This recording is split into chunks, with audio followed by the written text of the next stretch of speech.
Hello guys, update lang ulit tayo dito sa aming mga pinagagawa dito. Ito.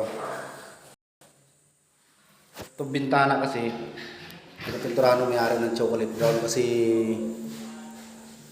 kumupas yung dating kulay niya eh. Medyo kumupas na kaya pininturahan ng chocolate brown. Ayan. Dito lang muna sa loob pinipinturahan tapos pag natuyo yan, sa labas na naman.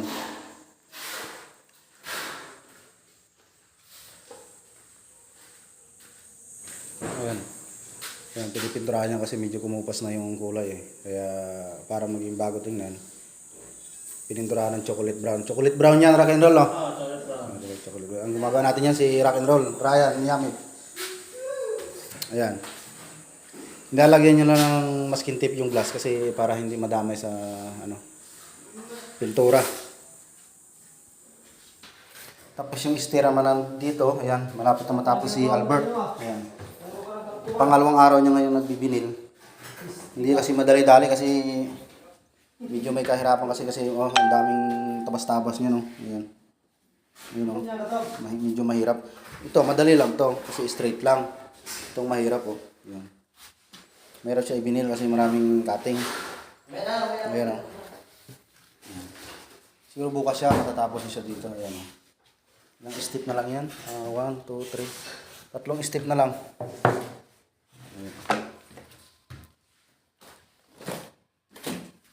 Kasi ito medyo mahirap eh. Ayan, oh. Ayan. Ayan, medyo mahirap. Mahirap to eh. Ang daming cutting kasi. Kaya hindi madali-dali pagkabit. Ito guys, pintura na lang to. Ayan, pintura na lang daw yan. Ano nangyari? Saka ito. Pintura na lang yan. Mamasilihan na yan, papakikinisin na lang yan. Puti lang kulay niyan.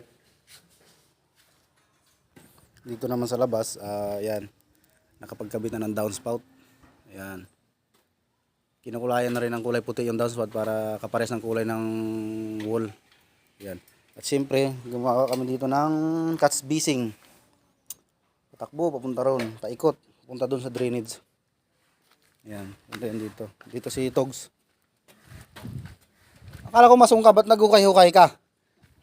Hukay-hukay muna, no? Hukay muna. Kasi wala pa namang mamasunin, ano? Okay. Siya ang gagawa niya mga kasbising na yan. Kasi may downspout din dyan, oh. Ayan. Ayan, siya naghuhukay na rin. Siya na rin katulong nung nag-install ng downspout. Paikot niya, guys. Galing doon. Papunta rito yung tubo. Nakaklibi papunta rito. Maglalagay sa isa dyan. Lalagay din ang isa dito kasi may downspout din yan dyan. Ayan. Tapos takbo na naman dito kasi may downspout din na isa doon. Ayan. Punta rito. Mayroon din yung catch basing dito. Iikot siya papunta rito. Tapos dito siya kukunik. Yan yung drainage niya. Makikita nyo. Ayan. Ayan. Maglalagay kami dito ng catch basing para dito pupunta yung mga paikot na piping. Ibabaon sa lupa. Siyempre, yan na yung ating mga pintor. Dalawa sila. Ayan. Nagpipintura ng mga wall. Ayan, o. Nag-spider naman siya. Ayan. Ito, anong balita? Malapit na mapugrot. Ayan, siya ang bibira nitong istoko na to, guys. Ayan, siya ang gagawa niyang istoko dito. Hindi pala niya ginagawa kasi ginagamit pa yung scaffolding nung nagkakabit ng downspout. Pag natapos yan, siya mag-i-scaffolding niyan dito para ma-istoko na niya. At may kinukontak na rin kaming hauler para matanggal itong mga basura namin kasi ang dami. Ngayon, oh. Nagpapasikip sa amin dito eh. Yun lang ulit guys yung update natin dito sa ginagawa namin dito. Bukas guys, doon na naman tayo sa kabilang project. Kasi dumating na yung mga ilaw ko. Yung order kong ilaw doon sa kabilang project.